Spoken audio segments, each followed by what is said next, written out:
Hello everyone, it's Rafael Gutierrez again, and today I am at Old Town San Diego, about a mile and a half walk from where I live, and I just wanted something different. I'm probably going to be bouncing around. Maybe I'll do a bike ride to Balboa Park. And before I begin today, I want to actually start with the warning. The warning is this: I'm a 51-year-old man who owns a condo in San Diego, and my mortgage and homeowners association together comes out to about $1,300, $1,400. And what I actually noticed the other day is what I pay for my living rent is less than half of what someone would rent the place I'm at. And it got me thinking that, a lot of the stuff that I try to actually give advice for based on my students, it may not work for them. It may not be something that they can do. For instance, for me, I can walk to a lot of really great and beautiful places. Weather here is amazing. San Diego, it's the best city to be in the U.S. probably, except for how expensive it is. But there are people who this would be a luxury to be able to walk. They have other obligations, and I, for one, don't know what your obligations are. Nobody does but you. And sometimes people think they know, and they will tell you how to better your life. But sometimes it's your life is your life, and maybe there's some stuff that are more important to you. With that, I'll actually tell you a story that happened when I was living in LA. I worked in a place that had an office for, pretty much a joint office for a lot of us. And what we did is a lot of times we would talk and share things that happened and how we could improve.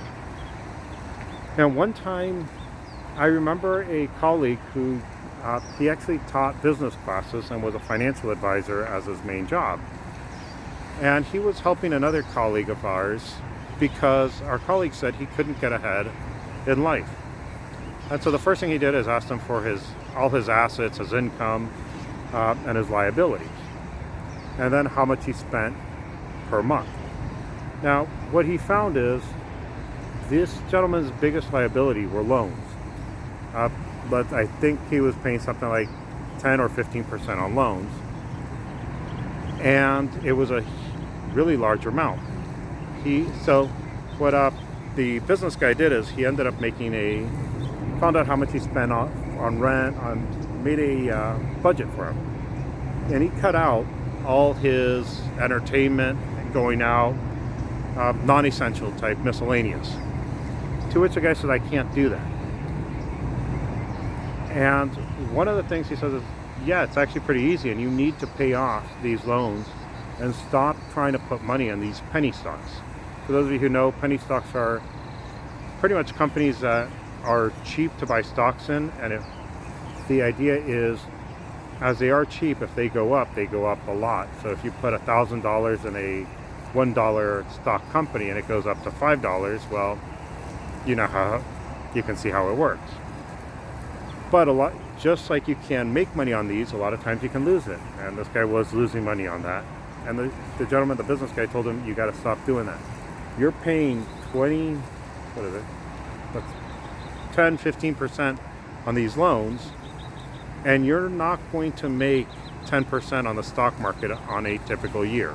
You might make it if it follows the Dow perfectly on a typical year, but it feels like it's not a risk worth taking, especially when it's 15% on the other side. You really want to get that down and get rid of it, unless you have other reasons to keep that debt, which I can mention later if you guys want.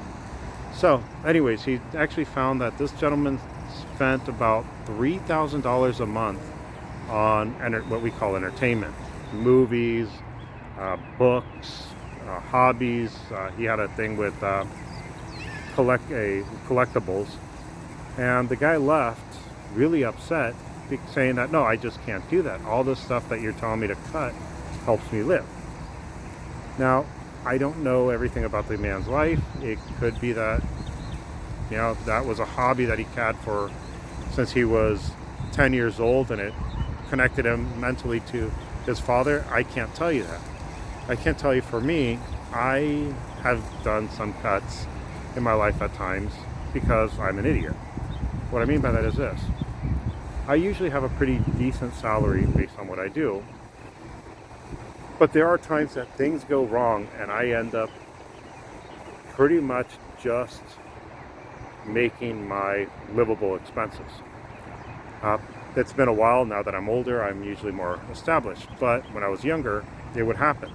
I would spend, when I had everything, I would spend more than I should. I didn't save as much.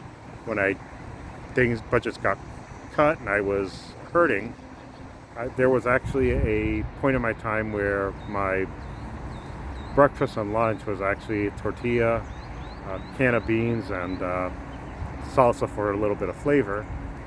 And I'm not talking about going to fast food. I'm talking about that's what I would make myself. And it was a way to save money when, things got a little tight. Was it enjoyable? Truth is, I actually got a taste for enjoying some of these canned beans and tortilla at times. And sometimes I do miss it and will get it. But I prefer to have a little bit extra. And so the reason I mention that is I do have hobbies, and some of my hobbies can be expensive. For instance, I'm really big on martial arts, and I love going to seminars. I also love teaching the seminars now, which makes seminars a lot cheaper. A lot of times when you teach a seminar, they'll let you go to all the other ones free. And so I've actually gotten to a point in my life that I can actually do most of the things I enjoy relatively cheap, free, or sometimes even get paid for it. So a lot of times when people do ask me, well, how would I be able to get to where you are? And where I am is 51 years old, a one bedroom, one bathroom condo, about a mile and a half from the beach, mile and a half from Old Town San Diego, and can enjoy pretty much my life, not overworking. I have a beautiful, I call her my wife now, even though we haven't gotten married yet, but fiance. Yeah, at this point, yeah, it's wife. And a lot of the stuff that I was able to do because of growing up middle class. If you're starting at a place economically that's lower than middle class, things are going to be harder for you. And a lot of times people tell you, oh, well, you can lift it on yourself. And I've noticed that, yes, you can do a lot for yourself, but not looking at myself, but looking at people who are really successful. I have a friend who's a contractor, and I would say he lifted himself up. He would tell you all the people who helped him along the way, which I thought was interesting because of where he started and where he is now. I hope some of you find this useful. Like I said, if you have any questions, I'll answer as honestly as I can. But remember what I'm telling you. I'm coming from a place that's different from where you are if you're younger. Also, if you're older, I don't know your situation. And I would tell you, sometimes it's better not to let people know that. Next time, I think I'm going to tell you a interesting thing about a gentleman I knew who pretty much overextended himself when he bought his home. I hope you enjoyed this video, and if you're around San Diego, I hope you if I run into you, you say hi, and have a nice day.